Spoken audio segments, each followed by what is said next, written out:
Pemirsa setia Tempo.co, apa kabar Anda hari ini? Kita kembali lagi di Cakap-Cakap bersama saya Dewi Jihan dan di cover majalah edisi pekan ini 30 Juli 2022 mengangkat soal judulnya adalah Yang Cuan dari Wabah PMK. Kita ingat bahwa memang akibat wabah yang menyerang ruminansia ini ya memang ada banyak kerugian yang sudah dirasakan oleh Indonesia, bahkan sampai mencapai angka 9,9 triliun.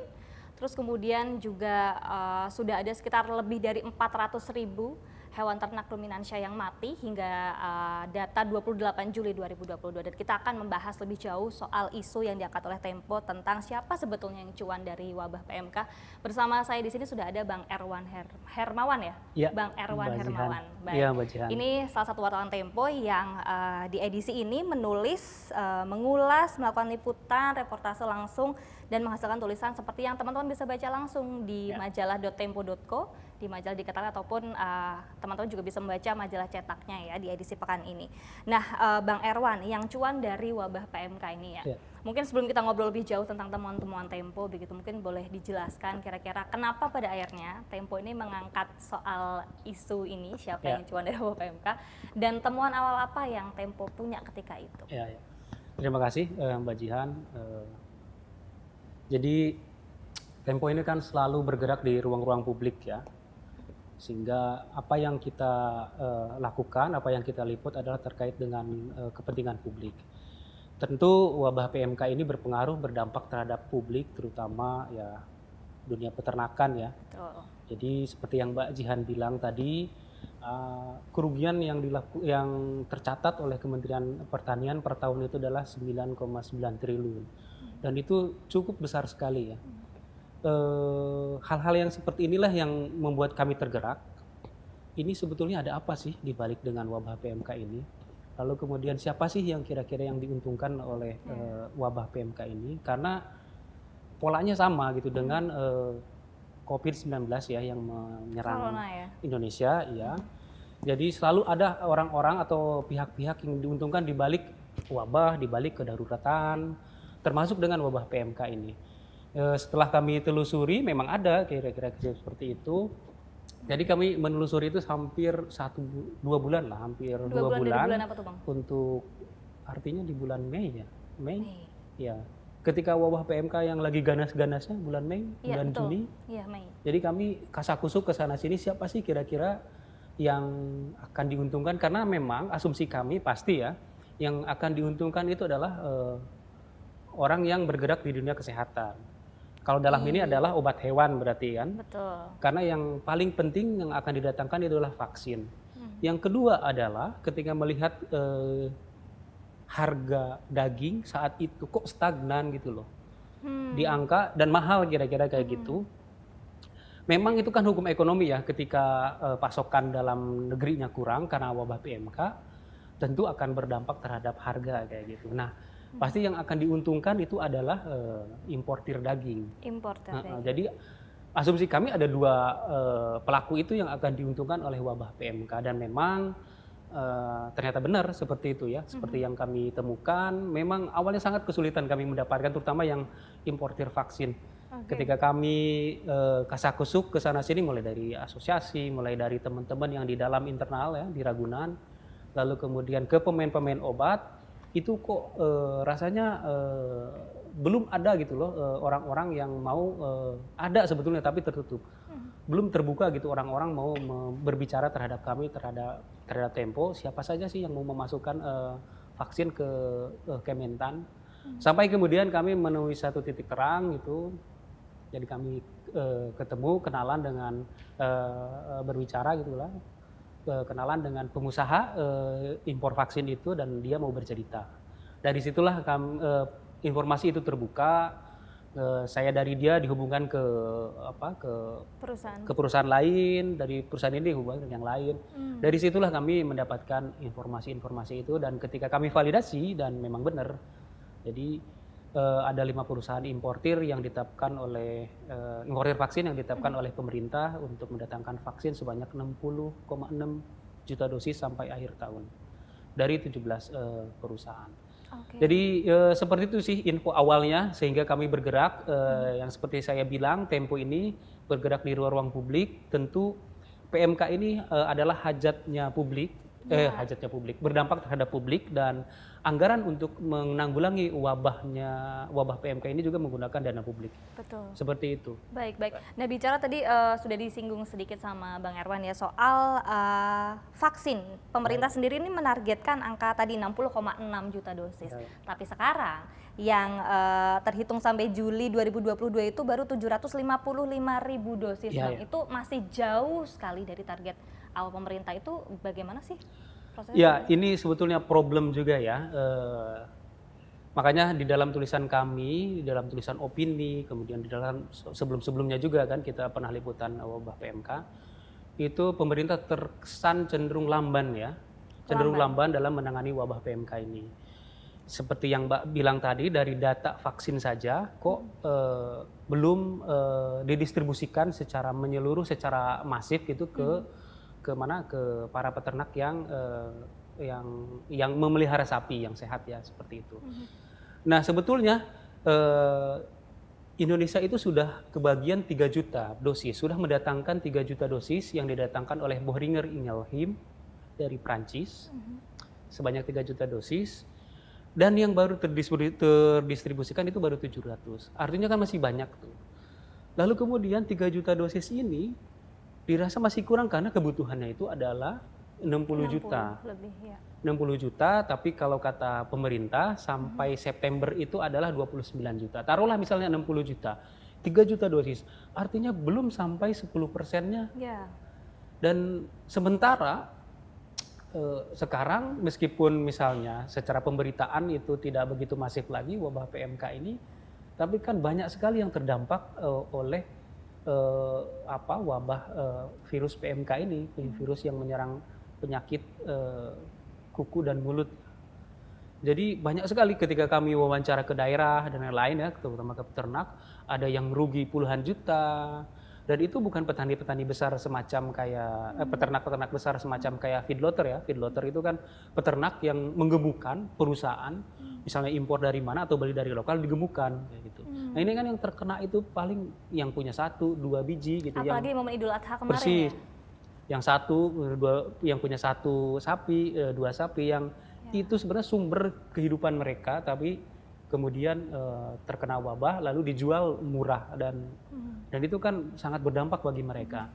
Nah dampak ini juga yang terkesannya oleh kami itu tidak ditanggulangi secara cepat oleh pemerintah gitu. Terlihat dari vaksin ya, seperti itu. Sampai sekarang informasinya itu dari 60 juta ini yang akan didatangkan sampai Desember ini belum disetujui belum ditetapkan berapa gitu per perusahaannya. Apakah Jadi ini, masih ada negosiasi barangkali. Faktor dari hanya ada 5 perusahaan yang mendistribusi atau gimana tuh? Iya. Jadi ini menarik ceritanya. Kenapa 5 artinya ya? Dari 17 ya? Dari 17. Jadi ketika kami menelusuri dan bertanya kepada teman-teman yang berusaha di bidang obat-obatan hewan, jadi mereka itu dari awal itu memang sudah diundang beberapa kali ya. Tapi yang terakhir itu pada tanggal 2 Juli. Mereka pada Sabtu akhir pekan 17 orang. 17 perusahaan. Perusahaan yang importir vaksin ya. Mereka diundang 2 Juli kalau tidak salah hari Sabtu di BSD, lalu mereka satu-satu presentasi. Kemudian seminggu kemudian pemerintah menetapkan lewat Kepmentan itu 5 jenis vaksin dan menetapkan juga 5 perusahaan yang mengimpor itu. Ini kan agak gimana ya? Ada 17 perusahaan yang mau mendatangkan vaksin. Baik. Sementara di dunia juga ada 28 produsen vaksin PMK di seluruh dunia, dan ada 17 perusahaan. Kenapa 5 gitu? Nah ini juga yang menjadi pertanyaan-pertanyaan kami waktu itu ke pemerintah, dan pemerintah bilang kami masih terbuka, kira-kira kayak gitu. Kami masih terbuka dan ada kemungkinan keputusan menteri yang ditetapkan pada tanggal 7 Juli oleh Pak Syahrul Yassin Limpo itu akan diubah seperti itu. Oh. Artinya seperti itu jawaban-jawaban mereka ke kami ya, pemerintah. seperti itu. Oke, nah menarik ya nih Bang, dari 5 yang kemudian akhirnya ditunjuk itu ya, itu salah satunya punya background sebagai perusahaan Yes. buah-buahan seperti yang ditulis Tempo, yaitu Iya. Tempo sempat bertemu dengan mereka. Iya. Apa saja kesulitan ketika untuk menemukan si Iya. perusahaan satu ini? Betul. Jadi memang dari 17 yang diundang, kemudian 5 yang terpilih, nah ini dipilih ya, ditetapkan. Nah ini tidak tahu apakah ini masuk ke ranah KPPU ya, terhadap persaingan monopoli atau tidak, ini saya tidak begitu paham, harusnya sih bisa ya. Tapi kemudian dari 5 ini yang terpilih itu ada satu perusahaan namanya PT Hakikat Alam Indonesia. Jadi saya mendapatkan informasi awalnya itu dari teman-teman pengusaha obat ya. Oh ini siapa ini Hakikat Alam Indonesia? Karena tidak pernah ada di daftar asosiasi perusahaan ini. Asosiasi obat-obatan hewan ASOHI, obat-obat hewan Indonesia namanya ASOHI. Karena mereka tidak terdaftar di asosiasi. Ketika kami cek, ketika kami beli akta usahanya, ternyata memang mereka ini ekspor buah-buahan. Lalu kami konfirmasi, kami datangi ke kantornya yang di Jelambar sana, yang ada di Ruko, di Jalan Pangeran Tubagus Angke.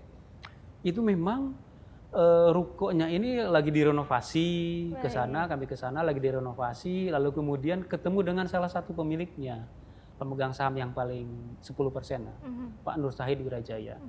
Dan Pak Nur Sahid ini ketika kami konfirmasi membenarkan bahwa memang awal mulanya itu adalah perusahaan ekspor buah-buahan. 1-2 kali kata dia kami mengekspor ke Cina.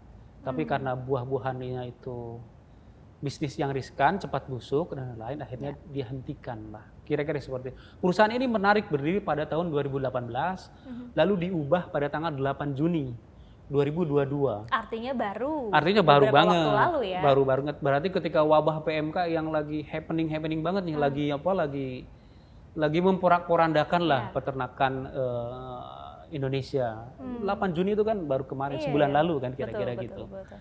Oh begitu ya, baik. Nah Bang, kalau tidak salah Tempo ini juga di tulisannya sempat mengecek langsung bahwa PT Hakikat Alam Indonesia ini ada atau tidak di Panjiva. Sebelum masuk ke situ, Panjiva itu sebenarnya situs apa sih?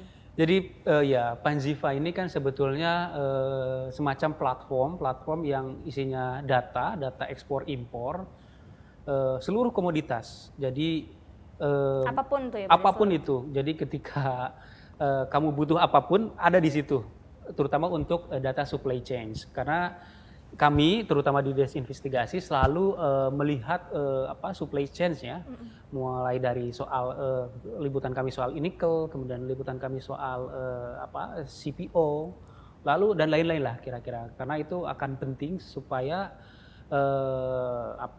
bisa memberikan data yang lebih komprehensif. Valid. Dan dari situ juga kami dengan menggunakan data itu juga kami bisa menawarkan ke teman-teman di luar untuk kolaborasi gitu. Misalnya komoditas kayu gitu, ketika kami dicek ternyata diekspor ke mana, ke Amerika, kemana. Nah itu kan kami bisa ngobrol dengan teman-teman di Amerika untuk kolaborasi.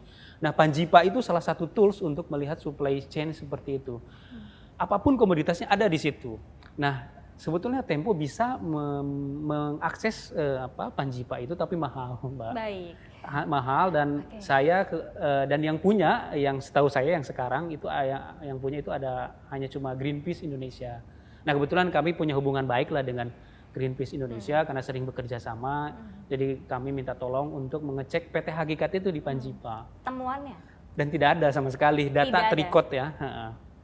Terikot sama sekali tidak ada. Dan memang ternyata dikonfirmasi oleh pemilik saham Hakikat lainnya, yaitu Pak Rudi Fonianti, dan memang ternyata memang belum mengekspor lah kira-kira seperti itu, karena memang sempat menjajaki tapi belum jadi kira-kira kayak gitu. Akhirnya perusahaan berubah pada tanggal 8 Juni itu menjadi impor vaksin. Mereka sampai membangun cold storage di lantai 2, bayangkan. Di ruko yang saya pikir ya ruko yang kecil lah. Ini yang disebut renovasi itu ya? Ya, direnovasi itu karena mereka kan karena ini perusahaan baru, otomatis kan harus mengubah akta dan juga mengubah bangunannya supaya proper dengan bisnis mereka ya. Jadi mereka membangun cold storage untuk menyimpan vaksinnya di lantai 2, lalu kemudian katanya kapasitasnya 3 juta. Seperti itu. Baik. Jadi apakah artinya Hakikat ini, PT Hakikat Alam Indonesia ini punya keistimewaan tertentu hingga akhirnya bisa menjadi 1 dari 5, bahkan kalau tidak salah Tempo juga mencatat sebagai distributor untuk vaksin jenis Covax terbesar ya? Iya seperti itu. Jadi memang Hakikat ini menawarkan mampu mendatangkan itu 14 juta dosis vaksin. Itu nomor 2 terbanyak dari 60 juta ya. Oke. Setelah PT Elanco. Elanco ini kan pemain lama di dunia obat-obatan hewan. Jadi wajar dia mau mendatangkan 27 juta vaksin. Tapi yang Hakikat ini mau mendatangkan 14 juta dosis ya vaksin PMK. Itu lumayan banyak sekali. Nah, itu yang menjadi pertanyaan kami juga Mbak Jihan. Jadi apa sih keistimewaannya ini Hakikat ini sehingga ditunjuk menjadi 5 importir vaksin, lalu kemudian mendapatkan porsi yang cukup banyak juga dibandingkan perusahaan lain. Ketika kami telusuri memang 2 pemilik perusahaan ini, perusahaan Hakikat ini, Pak Rudi sama Pak Nur Sahid ini memang sebelumnya itu bergerak di dunia usaha sarang burung walet. Jadi mereka ini eksportir sarang burung walet dari Indonesia ke Cina. Oke. Ya. Lalu? Nah, ketika kami tanya teman-teman yang di Kementan maupun juga di usaha yang pengusaha yang di burung walet, ternyata memang di burung walet juga mereka dapat keistimewaan kira-kira seperti itu. Jadi pada tahun 2021 PT namanya perusahaan milik Pak Rudi itu PT Anugrah Citra Walet Indonesia (ACWI).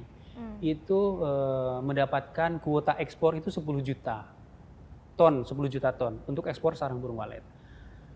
Dilalah ternyata dia ekspor kelebihan. Lebih dari 10 juta. Baik. Kalau tidak salah 12 juta. Dan ini dikonfirmasi kebenarannya benar oleh orang-orang kementerian. 10 juta dan itu kena sanksi. Kena sanksi katanya tidak boleh menurut orang Badan Karantina Kementerian Pertanian, katanya ini tidak boleh mengekspor sampai auditnya itu selesai oleh Kementerian Pertanian dan otoritas Cina sana. Tapi kemudian di tahun 2022 itu malah kuotanya dinaikkan dari 10 juta menjadi 30 juta. Nah ini kan sangat istimewa sekali. Betul. Ini perusahaan ini kok di saat misalnya kena ban gitu, kena sanksi, tapi kemudian kok dinaikkan. Justru gitu dinaikkan kuotanya. Nah ini kan sangat istimewa sekali. Dan memang ketika kami cek foto-foto, Pak Menteri pernah ke sana, lalu kemudian semacam seremoni untuk melepas ekspor sarang burung walet ke Cina ya. Pak Menteri, kemudian Pak Sekjen, Pak Dirjen Peternakan ya, Pak Nasrullah. Lalu juga kemudian ketika kami cek juga di Instagram, di berita-berita kayak gitu, memang pemilik Hakikat dan juga pemilik Anugrah Citra Walet Indonesia ini Pak Rudi. Itu memang punya hubungan yang akrab dengan Pak Dubes kayak gitu ya. Baik. Di Dubes Cina ya, Pak Johari ya. Lalu juga pernah juga Pak Enggart itu bersinggungan dengan Enggart Pak Enggart ya, mantan Menteri Perdagangan. Pernah bersinggungan juga dengan perusahaan ini. Nah, inilah yang kira-kira hal seperti itulah kalau melihat petanya ya seperti itu, sehingga ya ada keistimewaan barangkali seperti itu. Kita beralih soal program Desa Korporasi Sapi dari Kementerian Pertanian untuk niat supaya bisa swasembada daging. Nah itu terpengaruh nggak sih sebetulnya dengan adanya wabah PMK ini sendiri? Yes. Ini kan sebetulnya selalu menjadi angan-angan pemerintah ya, termasuk juga kita, bahwa kita itu ingin mengembalikan namanya swasembada apapun komoditasnya, mau daging, jagung, kedelai, apapun lah, bahkan bawang putih yang waktu itu sebetulnya tidak cocok di Indonesia kan. Kita pernah meliput soal bawang putih itu. Termasuk daging. Pemerintah menggelontorkan banyak sekali anggaran untuk namanya program swasembada itu. Mulai dari di zaman Pak Menteri sekarang, misalnya mulai dari program 1000 desa sapi. Artinya pemerintah memberikan 1000 sapi untuk ke desa-desa untuk dikembangbiakan, nanti akan dikelola oleh peternak di sana. Tapi kan sampai sekarang belum terlihat hasilnya. Pun dengan desa korporasi sapi yang hanya bersalin rupa aja dari 1000 desa sapi itu. sama problemnya seperti itu, tapi ya yang kami temukan banyak problem di lapangan. Misalnya ketika kami cek ke Ngada ini salah satu provinsi, kabupaten yang juga ditetapkan oleh Kementerian Pertanian untuk program 1000 Desa Sapi yang bersalin rupa menjadi desa korporasi sapi ya. Itu ternyata sapinya itu tidak ada di sana. Bahkan belum dikirim, bahkan memang kandangnya yang dibangun oleh pemerintah itu sudah kosong melompong, udah semak belukar lah, udah dipenuhi semak belukar, lalu kemudian udah banyak yang retak dan lain-lain seperti itu. Sampai udah usang ya? Sampai usang, artinya ya sapinya belum datang. Artinya ya gimana ini program desa korporasi sapi ini? Kira-kira seperti itu. Padahal di tengah wabah PMK kayak gini, pasokan dalam negeri ini kan sangat penting ya, sehingga untuk menekan harga. Nah ketika wabah PMK datang, kemudian program swasembada daging yang dicanangkan oleh pemerintah ini juga kurang maksimal, artinya kan kita tetap impor dengan lalu kemudian harganya juga lumayan mahal dan lain-lain seperti itu. Nah ini yang berpengaruh adalah kita yang pecinta daging, daging. Ya. Seperti itu. Tapi apa sih kata pemerintah ketika ditanya bahwa distribusi sapinya yang dicanangkan di program itu masih belum sampai ke lokasi-lokasi yang seharusnya? Kalau kata pemerintah daerah waktu itu memang masih dalam proses tender. Tendernya katanya bermasalah dan lain, sehingga beberapa kali ditender. Sempat juga dikirim tapi ternyata tidak sesuai spek. Akhirnya ditarik lagi. Hal-hal yang seperti itu, hal-hal yang teknis kayak gitu. Seperti itu. Padahal kami juga temukan di daerah lain, misalnya di daerah Cianjur juga bermasalah. Ini bermasalah lah karena peternak yang ditunjuk dalam program desa korporasi ini tidak memiliki pengalaman untuk beternak dalam jumlah yang banyak. Bayangin peternak di sana dikasih 200 ekor sapi, 100 dari dari Australia indukannya, yang notabene itu habitatnya beda dengan di Indonesia. Secara habitat berbeda. Lalu kemudian dikasih 100 yang jantan dari lokal. Nah jantan yang lokal dan sapi betina dari Australia ini harus disilangkan supaya menghasilkan anakan. Seperti itu. Padahal secara habitat itu berbeda. Ini di Australia itu kan sapinya digembalakan di alam liar ya. Dan kebanyakan liar gitu loh. Kemudian ketika di Indonesia dikurung gitu loh di dalam kandang yang sempit kayak gitu. Gimana mau kawin? Kira-kira gitu. Begitu ya. Kalau dari segi para peternaknya sendiri, apa mereka sudah cukup siap? Kemarin sih mereka pengalamannya itu cuma beternak paling banyak itu 10. Belum pernah beternak sebanyak itu, 200. Dan mereka mengaku boncos juga untuk membiayai ini karena mereka harus keluar banyak kan, membangun kandang yang besar, membangun infrastruktur yang besar, dan bantuan dari pemerintah itu untuk kandang cuma 180 juta. Per 2 kandang. Bayangin 10 kandang, 2 kandang, per 2 kandang. Artinya 1 kandang 90 juta. Padahal biayanya itu kata mereka bisa sampai ratusan juta, 800 kayak gitu. Jadi mereka iuran dulu dan lain. Patungan ya. Seperti itu. Banyak juga temuan kami itu sapinya nggak sesuai spek, seperti itu. Kurus-kurus kalau nggak salah ditulis. Iya, ada yang kurus-kurus. Ketika kami datang, wah kurus-kurus seperti itu. Baik. Nah Bang, jadi yang membuat impor daging kembali berlaku ini karena tadi ya permintaan yang tetap tinggi, tapi sementara yang ada di Indonesia stoknya hanya sedikit begitu. Jadi memang terkait dengan impor daging ini memang sejak lama kita impor daging ya. Cuma paling jumlahnya saja yang naik turun gitu loh.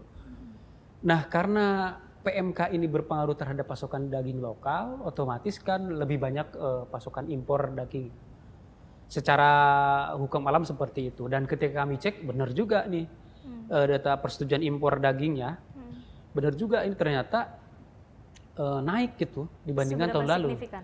Iya 13, kalau tidak salah 13% ya di dalam tulisan dari tahun 2021. Ada sekitar 833.000 yang akan diimpor tahun 2022 yang sudah ditetapkan oleh pemerintah ya lewat Kemendag persetujuan impornya. Nah sementara tahun lalu itu sekitar 700.000. Itu surat persetujuan impor, belum kita berbicara terhadap realisasinya ya. Nah hal-hal yang seperti itu ternyata memang berpengaruh kira-kira gitu. di bawah program pemerintah ini soal swasembada itu bermasalah, kira-kira kayak Iya. gitu. Lalu kemudian ada wabah PMK, Betul.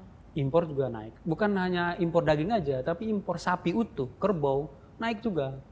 Oh, Karena selain impor daging beku ya, ada juga impor sapi utuh untuk feedlotter itu, untuk penggemukan.